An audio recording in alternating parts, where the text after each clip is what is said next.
Boa noite, gente. Tudo bem? Desejo que todos estejam bem, com saúde.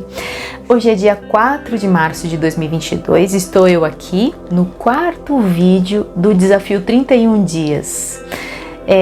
Para quem não leu aí na descrição, eu expliquei o que são esses 31 dias, que desafio é esse que eu criei para mim mesma. Esse mês de março é um mês que tem um marco muito importante na minha vida. É um mês que marca, né, a partida da minha filhinha Luna, de 6 meses. Quem quiser conhecer a história da Luna, tá aí no YouTube, tem um vídeo que eu fiz, enfim, tem vários vídeos aí.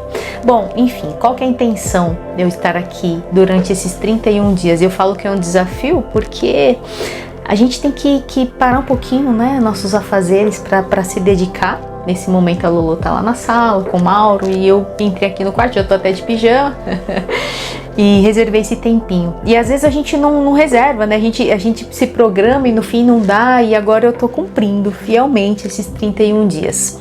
Por mim e por vocês. E eu desejo que vocês recebam esses vídeos aí com o maior carinho do mundo e que vocês entendam a minha intenção, tá bom? Não há um manual pro luto. Eu acredito que estamos num momento propício, um momento de muitas perdas, né, muita tristeza, pessoas muito tristes querendo entender a partida dos seus entes queridos. E aí a minha intenção todo ano, nesse 30 de março, geralmente eu faço uma homenagem para minha filha e eu tento fazer desse dia feliz, né?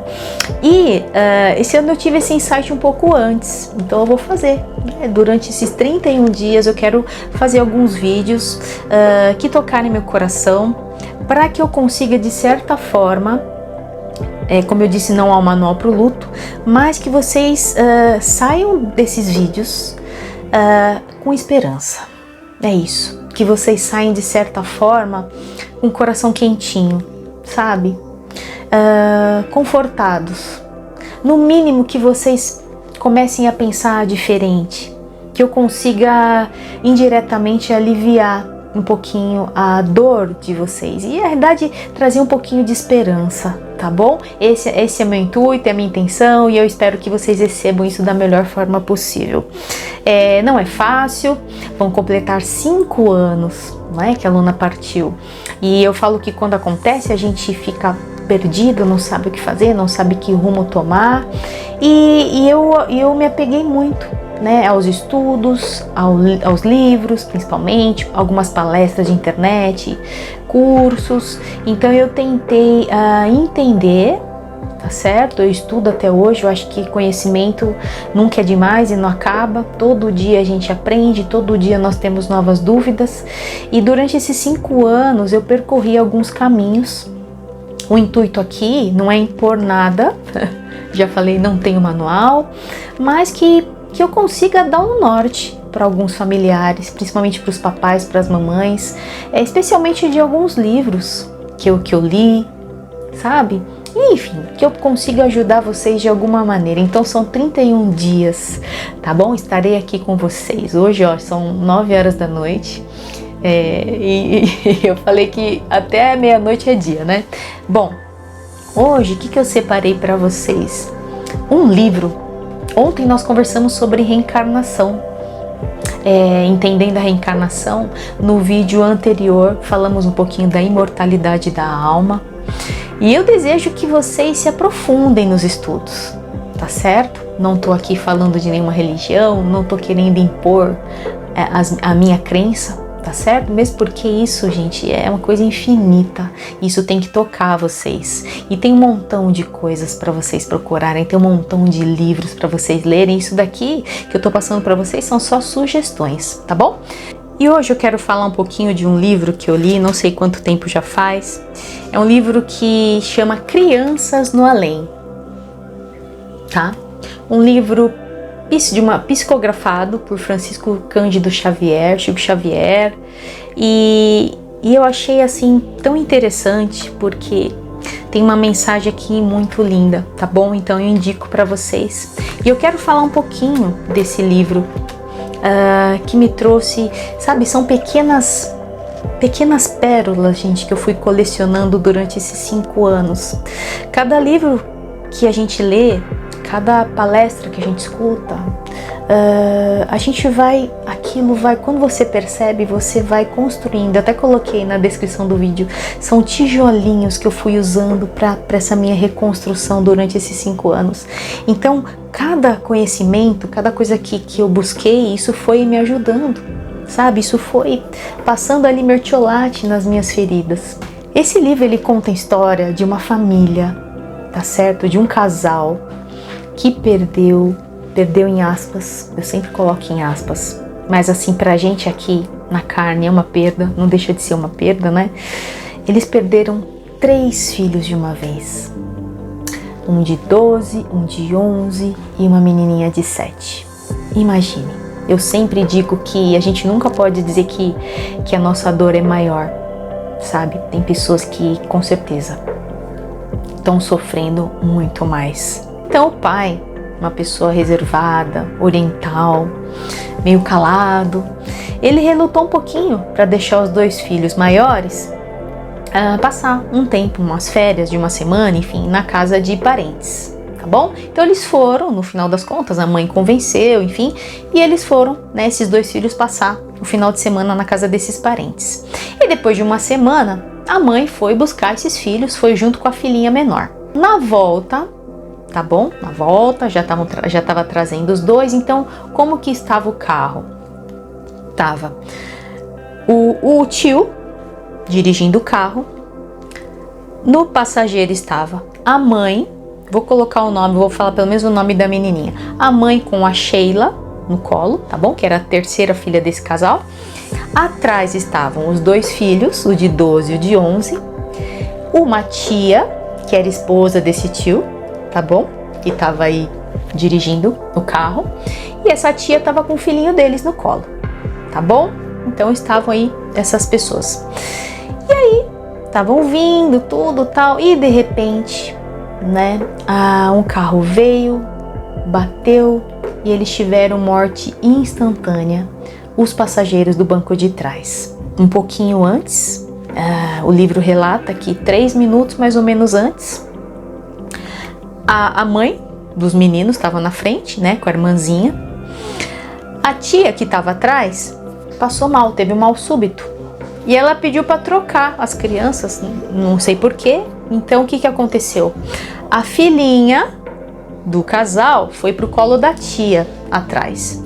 E o filho dela, né, foi pro colo, entendeu? Da outra tia. Elas trocaram as crianças.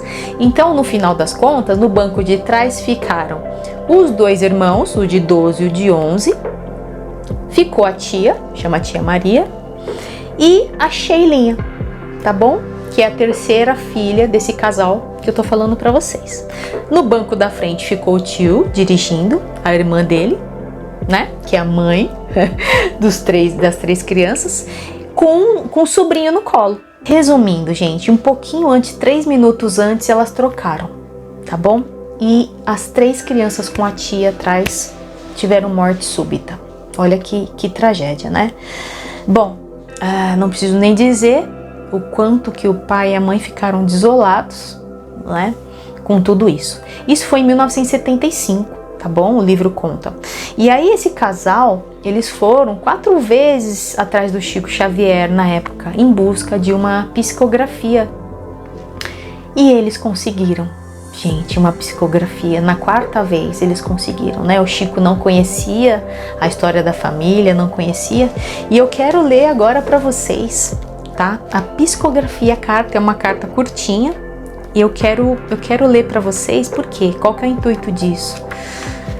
Bom, cada um vai sentir aí no seu coração, né?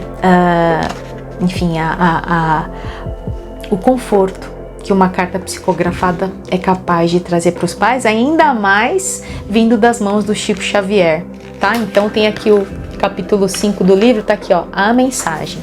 Quem escreveu a mensagem foi o filho mais velho, tá? O filho Marcos. E a mensagem, olha só, a mensagem começa assim: minha querida mamãe, meu querido papai, estou obedecendo ao meu avô Joaquim, que me trouxe para escrever. Peço para que me abençoe. Querida mamãe, a senhora pede notícias, e rogou tanto, mas tanto, perante as orações, que me vejo aqui para trazer a esperança ao seu coração e fortalecer em meu pai a confiança na vida. Não sei como fazer isso direito. Escrever falando o que se passa. Meu avô está me auxiliando, mas por dentro de mim estou como quem traz o pensamento tropeçando na vontade de chorar. É preciso ser forte e ser um homem para escrever um compromisso desses. Olha, aí tem aqui uma foto, enfim, ilustrada, né? Do avô ajudando. Vamos lá. Papai sempre nos ensinou que devemos ser valorosos com a luz da coragem na frente dos nossos passos. Mas é tanta dor para vencer, querida mamãe, que eu não tenho forças para remover a situação. Meu avô diz que não devo procurar desculpas e sim tomar o assunto sem mais demora. Por isso, quero dizer a você, mamãezinha, para confiar em Deus e na vida. Papai é calado e tantas vezes sem manifestações iguais às nossas, mas para ele também estou garatujando esta carta.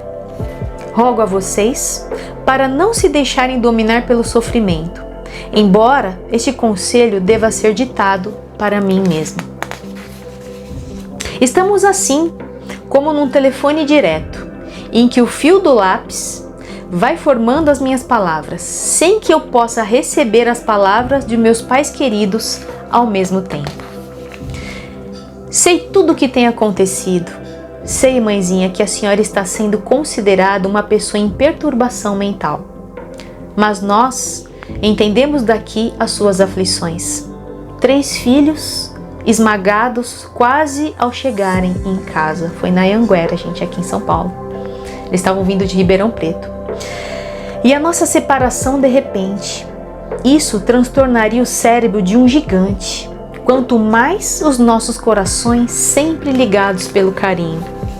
Desde que acordei aqui, ouço seus gritos do coração, suas palavras que não são faladas, suas preces de aflição no silêncio e suas lágrimas que aí na terra ninguém vê. Peço à senhora, em nome da nossa Sheilinha, que é a filha menor do casal, do João Batista, que é o outro irmão, né? E em meu nome, para viver e viver com fé em nosso reencontro. Mamãe, se não fosse a falta que a gente experimenta de casa, se não fosse a voz da senhora e do papai por dentro de mim, eu diria que tudo está bem. Mas posso dizer agora que tudo melhorará quando melhorarem na paciência e na confiança. Estamos num parque de crianças que vieram para cá apressadamente. Temos tratamentos, exercícios, lições e muito carinho. Muitos meninos já crescidos ajudam os menores e são auxiliares de enfermeiras queridas que nos amparam como sendo filhos do coração. Desenho aqui, ó. Temos repouso, mas o repouso é atravessado pelas recordações que se fazem tão vivas, como se fossem relâmpagos coloridos e parados em nossas lembranças. Nessas telas da alma, vemos o que se passa à distância e além disso, suas vozes, mãezinha, nos alcançam por todos os meios. Peço a você que é nosso querido anjo da guarda, entregar a Deus os acontecimentos de fevereiro. Não chore mais com desânimo e aflição. A senhora, sempre carinhosa e sempre imensamente boa para nós, não choraria mais com tanta angústia se visse a nossa querida Sheila cair de aflição, querendo ir ao seu encontro sem poder. Ajude-nos, querida mãe. Aqui temos muita gente dedicada ao bem. A irmã Luzia nos abençoa, benfeitora que não conheci. E um santo, a quem devemos chamar por irmão Ucuru, nos cerca de muito amor quase todos os dias. O tio Diogo e o avô Joaquim são companheiros que tudo fazem por nosso auxílio. De tia Maria, nada sei. Pergunto por ela, mas recebo apenas a notícia de que ela vai bem. De certo modo, ainda não estou muito em mim. Se tivesse de retornar os estudos aí em casa, creio que não seria possível. Tenho a cabeça assim aflita, como quem não saiu de um susto muito grande. E não posso lembrar com muita insistência aquela veraneio. Foi o carro que bateu, né, gente, neles. E nem a nossa casa em Perus, porque me sobe uma emoção ao cérebro que dá para tontear. Mas o avô Joaquim me diz que tudo vai melhorar quando a senhora e o papai estiverem mais fortes. Nós estamos todos unidos, sem que eu saiba como é isso. O pensamento é uma força, mas não sei ainda explicar o que eu sinto. Mamãe, não fique parando o olhar em nossas lembranças. Tudo o que foi nosso, de nós três e de outras crianças em nosso nome, tudo o que foi nosso, de nós três, dê a outras crianças em nosso nome. Ficará para nós o coração inteirinho, porque a senhora, papai, João Batista, Sheila e eu não nos separamos. Peça energias para nós nas preces do seu carinho de sempre. Mamãe, as lágrimas são forças de Deus em nossa vida. A gente fica emocionada. E olha que eu já li esse livro, hein? Vamos lá. Mamãe, as lágrimas são forças de Deus em nossa vida. E por isso, nenhum de nós está livre de chorar. Mas as nossas lágrimas devem ser orações de gratidão, amor, paz e fé. Um dia estaremos todos juntos, mas não deseje vir para cá como quem força a entrada de uma casa desconhecida. Pouco a pouco entenderemos as razões de tudo o que sucedeu. Rogamos para que a ninguém seja atribuída qualquer culpa pelo acidente. O veículo poderia estar sendo guiado por nós. Ninguém cria problemas de trânsito por vontade própria, como no caso em que nos vimos. Mamãe, queremos a paz de todos. Ajudem a senhora e meu pai a termos paz. Não se queixem. Vamos cultivar a saudade na igreja do amor ao próximo. Temos tantos irmãos nas calçadas e nas ruas pedindo auxílio. Sejam eles filhos também de seu coração. Aqui, muitos pais de meninos desamparados oram conosco pelos filhos que sofrem no mundo. Mas eu sei que a senhora e meu pai serão auxílio e bênção para esses meninos, filhos de tantos amigos bons que nos amparam aqui. Não posso continuar, mamãe. Mamãe, abençoe os filhos que somos nós aqui, sem você, mas contando sempre com a senhora para ficar mais fortes. Deus nos auxiliará. Hoje tenho mais fé. Em nome dos irmãos e em meu nome, deixo a vocês em casa o nosso beijo de respeito e de amor. E recebam, com o abraço do vovô Joaquim, todo o coração do filho sempre reconhecido. Marcos. Uberaba, 12 de dezembro de 1975. Uau, gente! Olha, eu vou ler aqui alguns comentários da carta que também tem no livro, né? Quando ele fala assim, meu vovô Joaquim, ele tá falando do avô materno, tá? Que tinha já desencarnado há 16 anos atrás. Como que o Chico Xavier ia saber disso? Ele fala também na carta, papai é calado. Ele descreveu tão simples quanto surpreendente essa revelação do Chico Xavier, porque por mais que ele já tivesse ido lá 4 vezes, ele mal falou com o Chico Xavier, né? E era um traço da personalidade mesmo do pai desses meninos. Entre as doses de calmantes e os acessos de desespero da mãe, ela foi considerada com alienação mental, desencadeada pelo trauma da separação dos filhos, e ele cita isso na carta, né?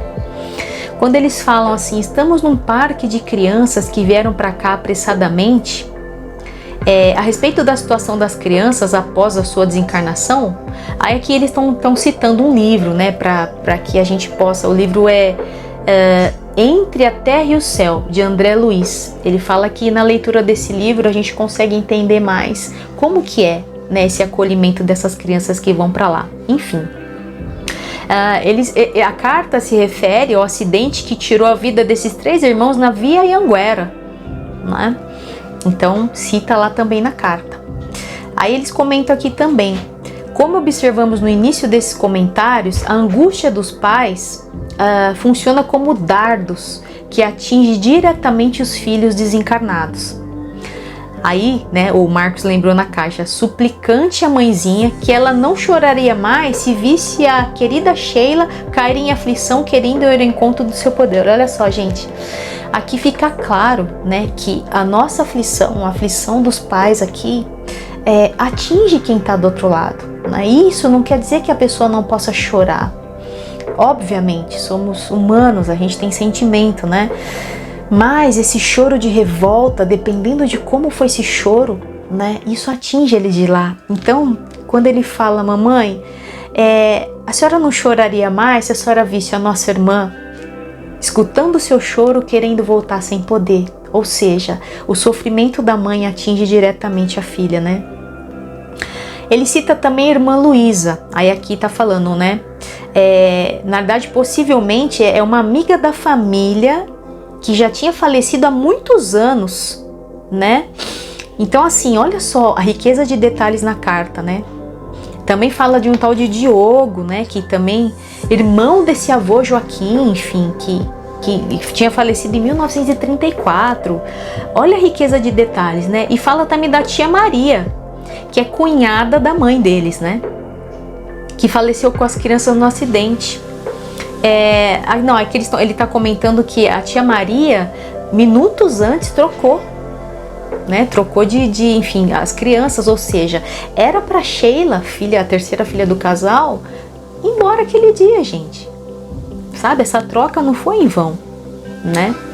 Estranha coincidência o acaso reunir pouco antes do acidente justamente os 3 espíritos que deveriam partir.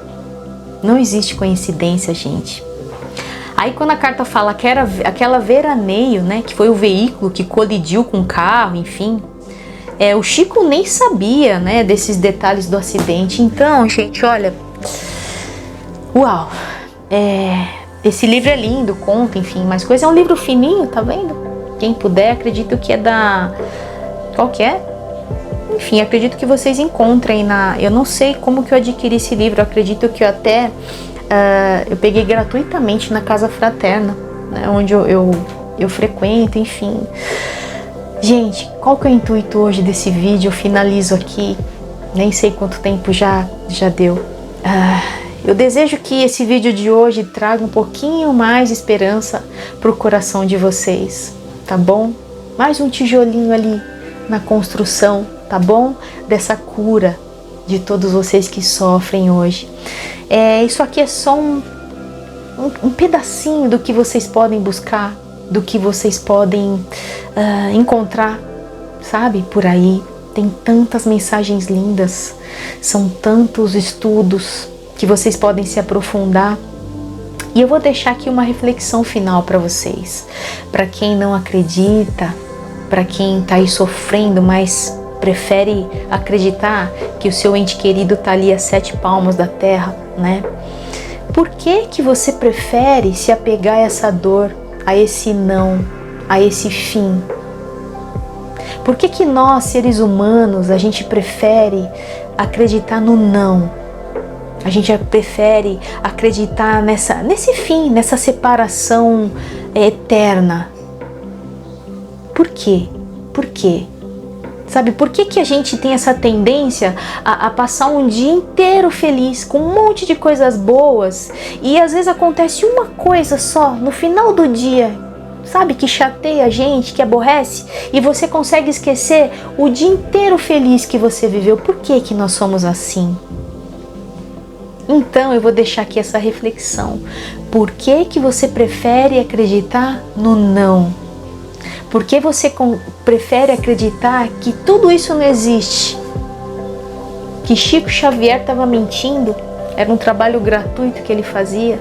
Aliás, fica a dica aí, tem um filme na internet que chama Cartas de Chico, Mães de Chico. É um filme de várias mães que relatam ali toda a emoção que elas viveram após receber uma carta dos filhos, né? Então, reflitam, pensem, tá bom? Porque a dor é uma escolha.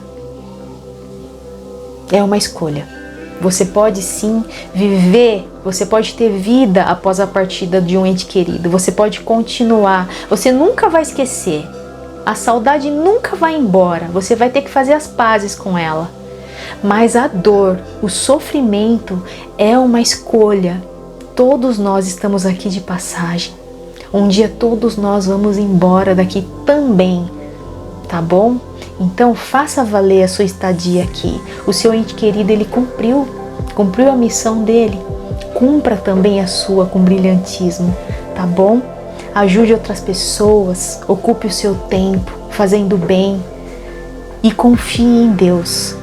Construa essa confiança de que o nosso Criador, seja lá o nome que vocês queiram atribuir ao Deus de vocês, independente da sua crença, confie, mas confie de uma forma racional, tentando entender que nada é por acaso, nada em vão. Se essa família aqui teve que passar por essa dor, isso teve um propósito que um dia todos nós vamos saber, tá bom?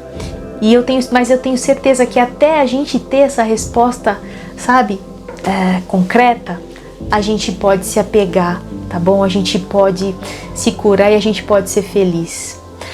Um beijo enorme para todos vocês. Até amanhã. Durmam com Deus.